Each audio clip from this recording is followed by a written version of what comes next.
ओम श्री गणेशाय नमः. ओम नमः शिवाय. हर हर महादेव.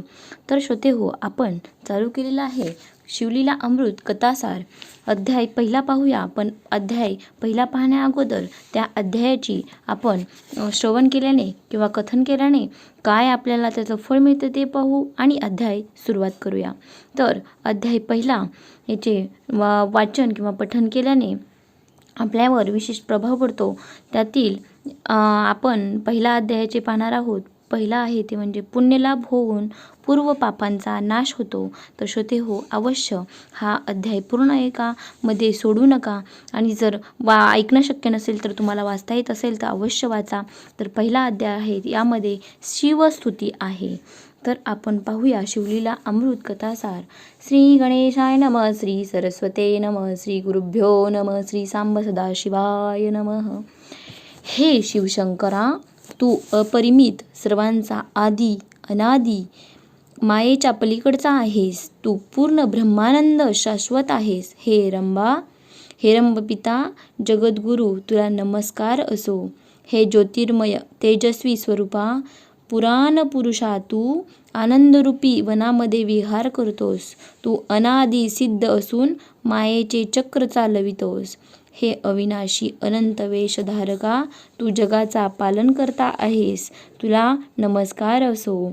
हे विरूपाक्षा पंचवदना, तू सर्व कर्मांचा अध्यक्ष, शुद्ध चैतन्य विश्वंभर असून लोकांची सर्व कामातून विलक्षण रीतीने मुक्तता करतोस. मनाला मोहित करणाऱ्या मदनाचे तू दहन करतोस. तुझा जय जयकार असो. हे भक्तप्रिया हिमनगजा माता, भाललोचना नीलकंठा उमानाथा, तुझ्या मस्तकावरील स्वर्ग गंगा फुलांचा गर्वहरण करते. गुरु उवाहन विष्णूला प्रिय असणारा तू, त्रिपुर दैत्याचा विनाश करणारा तू, यक्षपती कुबेराचा तू सन्मित्र आहेस. तू प्रताप सूर्य असून दक्ष याचा विध्वंसक आहेस. कलंकित चंद्र, तू आपल्या भाळी धारण केल्याने तो निष्कलंकित झाला आहे. हे विशाल भाल शिवा, तू कर्पूर गौर आहेस. कटोऱ्यातून अन्न भक्ष करतोस. तू भक्तरक्षक, विश्वसाक्षी, संसार विनाशक, भयमोचन आहेस. भस्मलेपनामुळे तुझे सर्वांग सुशोभित दिसते. विश्वाची उत्पत्ती, स्थिती आणि लय यांना कारण करणारा आहेस. तू मायारूपी अरण्य जाळणारा अग्निदेवता आहेस. त्रिशूलधारी सिंह चर्म पांघरलेला तू स्कंदाचा पिता असून सतत पुढे अभय देणारे प्रसन्न हास्य भक्तांना प्रिय आहे. सतचित आनंद शीतल निर्मल ज्ञानघन अचल असे तुझे शिवस्वरूप असून ते कोट्यावधी सूर्याप्रमाणे तेजपुंज सर्व काळ सर्वत्र प्रकाशते. कलियुगातील पापाचे दहन करणारा, दोषापासून मुक्त करणारा तू अनंत ब्रह्मांड नायक असून जगरक्षण करता आहेस. ब्रह्मदेव विष्णू शेष सहस्रार्जुन हे सर्व देव ब्रह्म इंद्र तुझे अहोरात्र चिंतन करतात.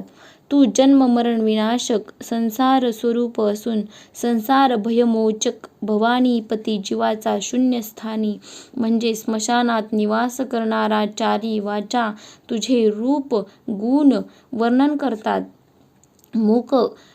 करताना मूक होतात. हे विश्वेश्वरा, काशी राजा स्वर्गीची गंगा मंदाकिनी भूतलावर आली. तिच्या तटावर विहार करणाने तुला प्रिय आहेस. तू आकाशाचा विलय करणारा, सर्पभूषण धारण करणारा गजासूर, अंधकासूर यांचा नाश करणारा आहेस. तू ओंकार स्वरूप आहेस. महाबळेश्वर, आनंद घन, मंदनांतक, आजन्म अपराजित आहेस. तू ब्रह्मस्वरूप असून अगमनिनाद वंदनीय आहेस. सर्व दिशांमधून तू भरलेला आहेस. अवयविरहित आहेस. उज्जैनी येथे तू महाकाल रूपाने वसतोस. तुझे स्मरण भक्तांना मृत्यू भयापासून निर्भय करते. पापरूपी अरण्याने दहन करणाऱ्या हे अग्निस्वरूपा, तू भक्त चित्त चकोराचा चंद्र आहेस. तू सनातन घृष्णेश्वर आहेस, उमा हृदयी जयातील शुक आहेस. भक्त हृदयी कमळीचा तू भ्रमर असून तुला सौराष्ट्र देशी सोमनाथ म्हणतात. हे त्रिनेत्रधारी करुणासागरा, रुद्राक्षभूषण धारका, रुद्रावतारी, महातपस्वी, भयप्रद, भीमस्वरूप, भीमाशंकर नावाने तुला ओळखतात. गजासुराचा विनाशक, अंगावर सर्पभूषणे मिरवणारा, गजधर्म पांघरणारा गणेश गजमुखाचा पिता, नागकुळाचा रक्षक असा तू नागनाथ नावाने सर्वमान्य ज्योतिर्लिंग स्वरूपात शोभत आहेस. तू बाणासुराला प्रिय असून रावणाला वरदान देणारा, पंचबाणधारी, सामर्थ्यवान, मदनाचा नाश करणारा, भवदुःख दूर करणारा, वैद्य, त्रैलोक्याचा विलय करणारा, अमोघ असा कुशल धन्वंतरी आहेस. त्रिनेत्रधारी, त्रिगुणातीत, सत्व रज तम त्रिविध तापाचे शमन करणारा आहेस. त्रिविध भेदरहित, त्रिदोषरूपी, अग्नीला शांत करणारा, दयामय, मेघ असा तू त्र्यंबक राजा आहेस. हिमालय कन्येचा पती, हिमकेदार नावाने भक्त तुला जाणतात असा तू कामरूप हत्तीचा नाश करणारा सिंह आहेस. श्री शैलनिवासी मल्लिकार्जुन तू पंचमुखी असून पंचमुकुट धारण करणारा, माया मलिन्य हरण करणारा, वेद तुझे स्तुती स्तोत्र गातात, आदी अंतरहित असा तू रामेश्वर म्हणून जगद्रूप रूपाने विराजमान. तू श्रीरामाला अत्यंत प्रिय असल्याने तो तुझ्यासमोर हात जोडून बसला आहे. तुझा महिमा यथार्थ वर्णन करणे वेदशास्त्रालाही अशक्य आहे. म्हणून स्वामी ब्रह्मानंद शिष्योत्तम कवी श्रीधर म्हणतात की हे शिवा, तुझा गुणसागर अनाथ विस्तीर्ण असून विधी, चित्त, तर्क यांच्या साह्याने किती पोहले तरी तुझा ठाव लागला नाही. हे शिवशंकरा, मेरू पर्वतासह पृथ्वीचे वजन करण्यासाठी तराजू कोठे मिळेल? आकाश सामावेल असे करावे. सूर्याला प्रकाशित करण्यासाठी महादीप कोठे मिळेल? पृथ्वीचे पत्र, समुद्राची दौत, पर्वताची शाई, कल्पतरूची लेखणी, प्रत्यक्ष सरस्वती तुझे गुणवर्णन लिहिताना थकून गेली. येथे माझ्यासारखा सामान्य जीव तुझे गुणवर्णन करण्यास किती अज्ञ आहे. पण तू जर मनात आणलेस तर तुझ्या कृपेने मी तुझे गुणवर्णन अल्पबुद्धीने करणार आहे. ज्याप्रमाणे द्वितीयेच्या चंद्राला गरीब लोक जुन्या वस्त्रांची चिंधी वाहतात, कारण तू करुणासागर आहे. सत्यवती प्रियकर व्यास तुझे महात्मरूपी आकाश भेदून गेला, तोही तुझ्या गुणांचा अंत न लावल्याने स्तब्ध झाला. तेथे मी तुझा दास तुझ्या रूपा गुणाचे महात्म्य आकाश कसा पार करून जाईल? माझे जीवन सार्थ करण्याच्या हेतूनेच तुझ्या गुणरूपी सागरात मीन होऊन आनंदाने विहार करीत आहे. परमश्रेष्ठ भक्त कवी श्रीधराचे असे नम्र निवेदन ऐकून दक्ष कन्यापती भगवान शंकर प्रसन्न झाले आणि म्हणाले, हे भक्ता, तू शिवलीला अमृत ग्रंथ लिहिण्यास प्रारंभ कर. त्यात मी निश्चित रस परिपोष करीन. ज्या प्रमाणे पंडित लहान मुलाचा हात धरून अक्षरे वळतो, त्याप्रमाणे तुझ्या मुखातून मी माझे अत्यंत सुरसपणे वदवीन. आता श्रोत्यांनी सावध चित्त होऊन दक्ष राहावे. स्कंद पुराणात ब्रह्मोत्तर खंडामध्ये व्यासांनी शिवलीला अमृत रचले. तोच हा मधुर सुरस ग्रंथ आहे. तपोभूमी नैमिषारण्यात शौनकादी ऋषींनी सुताला प्रश्न केला. ते म्हणाले, तू आमच्या चित्तरूपी आकाशातील शीतल असा चंद्रमा आहेस. आमच्या कर्णरूपी चकोरांना तू तृप्त करून समाधान दे. तू अनेक पुराणे सांगून विष्णू अवताराच्या लीला, दशावतार, कौरव महात्म्य वर्णन करून, महाभारत, रामायण, भागवत वगैरे रसभरित वर्णन करून सांगून आमचे कान तृप्त केलेस. आता शिवलीला अमृत अद्भुत कथा सांगून आमचे समाधान कर. तेव्हा व्यास शिष्य सूत म्हणाले, श्रोतेजन हो, मी आता परम अद्भुत असे शिवचरित्र सांगतो. शिवभक्तीचा महिमा अगाध आहे. ते श्रद्धापूर्वक श्रवण केल्याने पर्वताप्रमाणे असलेले पातके नष्ट होतात. प्राणी दुःखमुक्त होऊन त्याला शिवमंत्र जपल्याने आयुष्यात आरोग्य, ऐश्वर्य, संतती, संपत्ती, ज्ञान, विवेक यांची प्राप्ती होते. शिवभक्तीमुळे सर्व तीर्थे, व्रते, यज्ञांचे इष्ट फळ प्राप्त होते. त्यातीलच ओम नमः शिवाय हा 6 अक्षराचा मंत्र जप करण्यासाठी थोर आहे, तसाच नमः शिवाय हा 5 अक्षरी मंत्र जप करण्यास श्रेष्ठ आहे. संसार दुःखातून मुक्ती देणारा आहे. म्हणूनच हे दोन्ही मंत्र ब्रह्मादी देव ऋषी नित्य स्मरत असतात.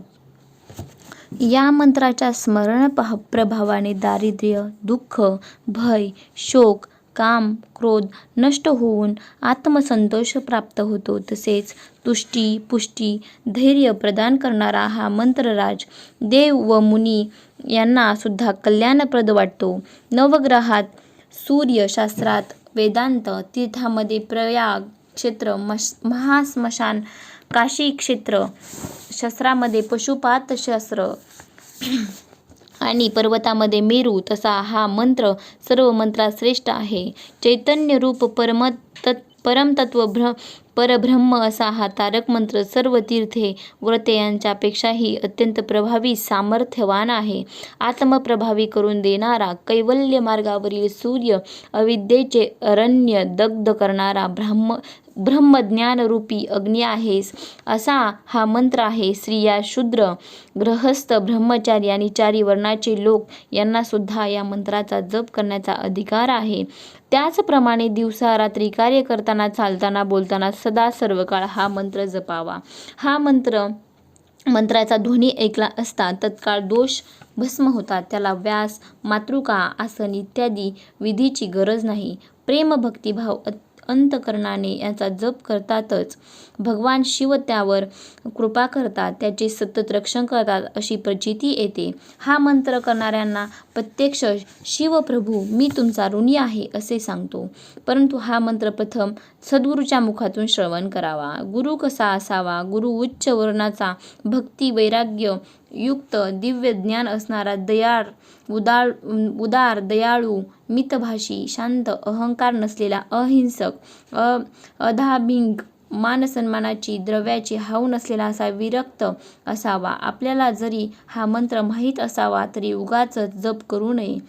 गुरुमुखाने तो विधिवत होईल, अन्यथा निष्फळ होईल. लोकांचे आचरण काम, क्रोध, मद, गर्व यांनी भरलेले असते. लोककीर्ती ज्ञानी असले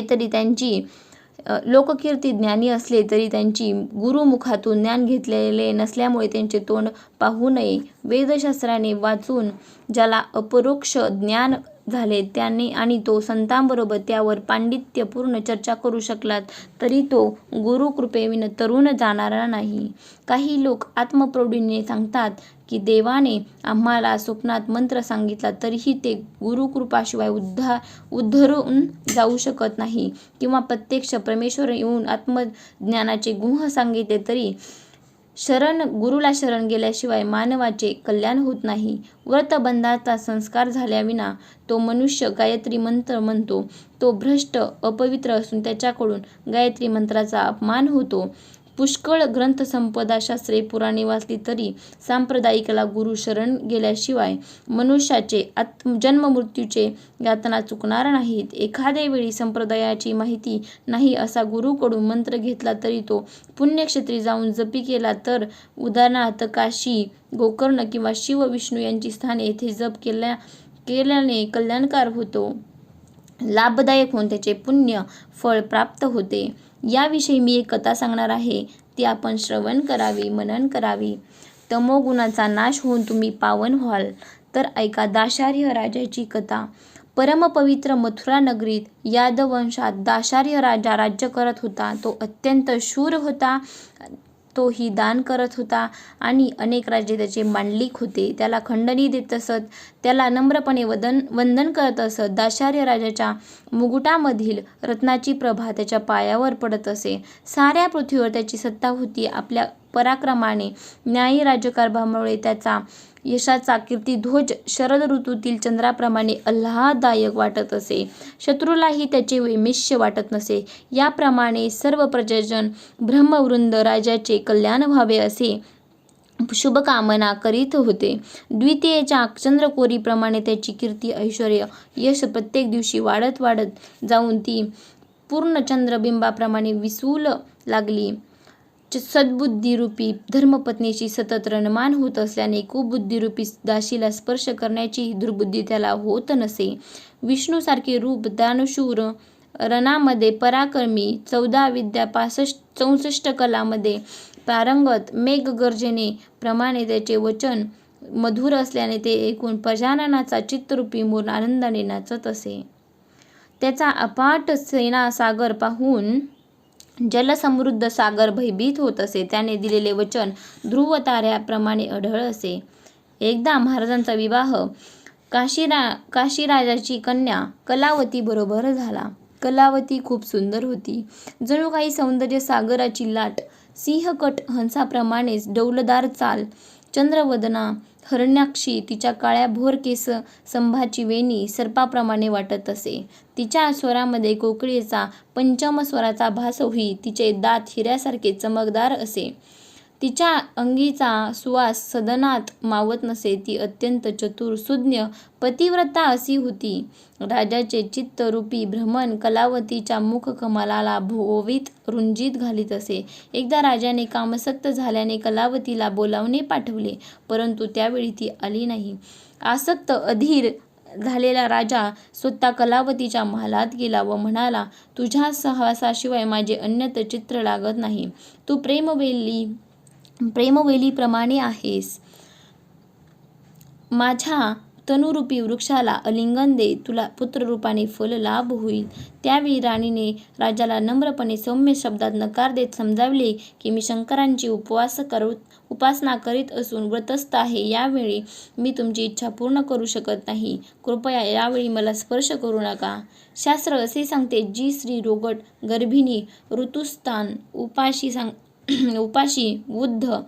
वृद्ध, अशक्त किंवा व्रतस्थ असेल तर तिचा उपभोग घेऊ नये. यासाठी स्त्री आणि पुरुष आनंदी, तरुण, रूपवंत, सर्व प्रकारचे भोग भोगतील, सुखी असावेत. पर्वकाळ आणि व्रताचे दिवस टाकून उत्तम काळी अनुकूल वातावरण, षडश अन्न भक्षण करून विश्रांती घेऊन स्त्री संग करावा. परंतु राजाचे तिच्या बोलण्याकडे लक्ष नव्हते. त्याच्या मनावर त्याचे नियंत्रण राहिले नाही. तो कामेच्छाने अधीर झाला. कलावतीच्या नरकाची अनिच्छेची पर्वा न करता त्याने बेभानपणे जबरदस्तीने कलावती राणीला बळेच ओढून घेऊन आलिंगन दिले. त्या क्षणी चमत्कार झाला. राजाच्या अंगाला चटके बसले, वेदना झाल्या. राजा झटकन बाजूला झाला. मनातून दुःखी झालेल्या राजाने आपल्या असे कष्ट होण्याचे कारण राणीला विचारले. तेव्हा राणी राजाचे सांत्वन करीत शांत स्वरात म्हणाली, राजन, आपण माझ्यावर रागू नका. मला तुम्ही अत्यंत प्रिय आहात. परंतु माझे गुरुवर्य दुर्वास ऋषी यांनी माझ्यावर कृपा करून परमपवित्र असा शिवपंचाक्षरी मंत्र दिला. मी त्याचा अहोरात्र जप करते. आज मी व्रतस्थ असून उपवास केला आहे. माझे मन आत्मशिवाराक्षेत लीन आहे. तसे पाहिले तर माझे अंग शीतलच आहे. परंतु आपण सतत मांस, मदिरा यांचे सेवन केल्यामुळे त्यामुळे ही अघटित घटना घडली. श्री गुरुच्या कृपेमुळे मला भूत, भविष्य, वर्तमान तिन्हीचे ज्ञान आहे. आपल्या हातून जप, तप, पूजा अर्चा, वंदन, शिवपूजा, गुरुसेवा अशी पुण्यकर्मे घडली नाहीत. अशा अवस्थेतच राज्यकारभार करण्याच्या कार्यामुळे परमार्थ साधण्याचा प्रयत्न करीत नाही, म्हणून आपल्या अंतकाळी महादुःख भोगावे लागेल. राणीचे शब्द ऐकून राजाचे मन प्रसन्न झाले आणि त्याला अनुताप झाला. तो सद्गदित होऊन म्हणाला, हे प्रिये कलावती, तू मला हा पंचाक्षर मंत्र दे.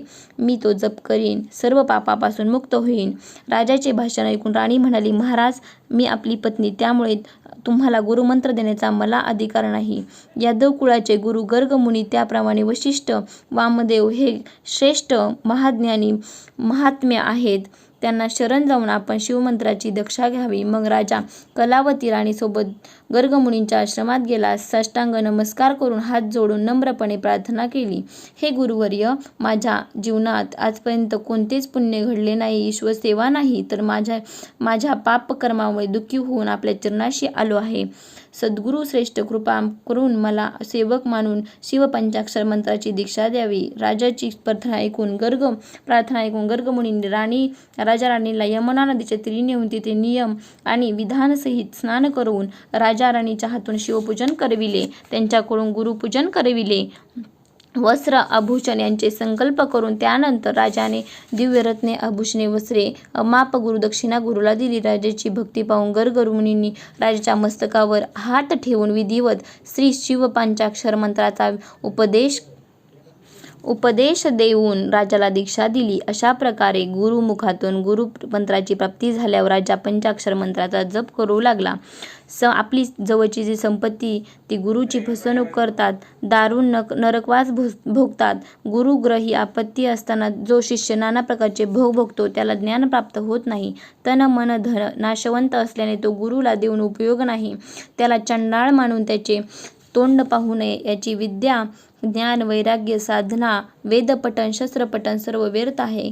गाढवाच्या पाठीवर चंदनाचे ओझे ठेवले, षडश पंकवानात बुडाले. त्या पळी तांदूळ मोजणाऱ्या मापाला, ऊसाचा रस काढणाऱ्या घाण्याला ज्याप्रमाणे त्या गोष्टीचा आस्वाद घेता येत नाही, त्याप्रमाणे नास्तिक दृष्ट मनुष्याला गुरुकृपेचा महिमान समजल्याने ज्ञानप्राप्ती आत्मलाभ होत नाही. परंतु दाशरी राजा अत्यंत भाविक श्रद्धाळू होता. त्याने मंत्र जपणे आणि गुरुकृपेने हृदयरूपी आकाशात आत्मज्ञानाचा सूर्योदय झाला. अज्ञान अंधकार मावळला. मंत्र प्रभावामुळे दाशरी राजाचे शरीर पवित्र आणि तेजपुंज दिसू लागले. असंख्य कावळे शरीरातून बाहेर पडले, काही भस्म होऊन गेले. हा चमत्कार पाहून राजाने गर्गमुनींना विचारले, गुरुदेव, हा काय प्रकार?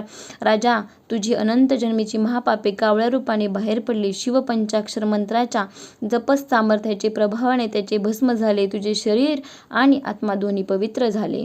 अशा प्रकारे निर्मळ निष्पाप अंतकरणाने राजा वारंवार गर्गमुनींची स्तुती करू लागला.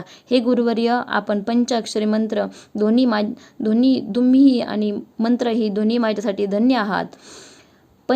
पंचमहाभूतांचा निराश आणि चारही देह निरसून मला योग्य वेळी सावध केले, पावन केले.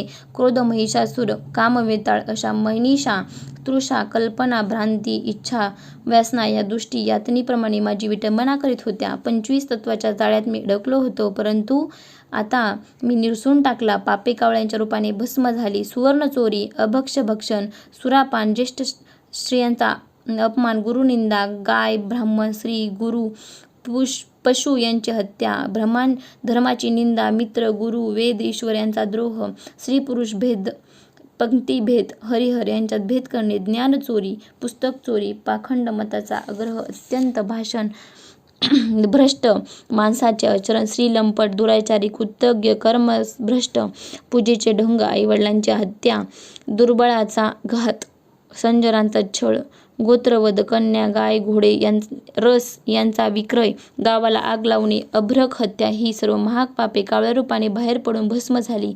काहीतरी पुण्य गाठी होते म्हणून उत्तम नरदेह झाला. गुरुच्या प्रतापाने या भवसागरातून पार झालो. राजाने आपल्या गुरुची स्तुती केली. गुरुने त्याला उपदेश केला. अशा रीतीने दाशर्य राजा आपल्या गुरुची आज्ञा घेऊन प्रणाम करून राणी कलावतीसह राजधानीत मथुरा नगरीत आनंदाने आला. तिथे आल्यावर त्याने विधीपूर्वक शिव पंचाक्षर मंत्र जप केला. त्याच्या राज्याचा विस्तार झाला. राज्यातून दुष्काळ, रोगराई, अपमृत्यू, वैरभावना नाहीसे झाले. आपल्या राज्यातील सर्व प्रजाजनांना शिवभक्तीची प्रेरणा दिली. राज्यात शिवभजन कीर्तन करण्यास लागले. सर्वत्र रुद्राभिषेक, पूजन, यथाविधी ब्राह्मणभोजन सुरू झाले. एक दिवस उत्तम समय अनुकूल पाहून राजाने आपली पती कलावतीला आलिंगन दिले. त्यावेळी तिचे अंग चंदनासारखे शीतळ, आल्हाददायक, सुखकारक वाटले. त्यावेळी राजाला आपल्या पत्नीच्या सत्यवचनाची प्रचिती आली. त्याचे मन प्रसन्न झाले. जे लोक दाशर्य राजाचे आख्यान लिहितील, ऐकतील, पठण करतील, त्याला अनुमोद देतील, ग्रंथाचे रक्षण करतील, त्यांचे श्री शंकर भगवान स्वतः रक्षण करतील, ते लोक धन्य आहेत. यापुढे कथा अमृताहून सुरस आहे. ती पंडित, चतुर, गुरुभक्त, प्रेमळ, ज्ञानी श्रोत्यांनी श्रवण करावी. अध्याय 1 समाप्त. सर्वांनी बोला ओम नमः शिवाय. हर हर महादेव. भेटूया पुढील अध्यायात.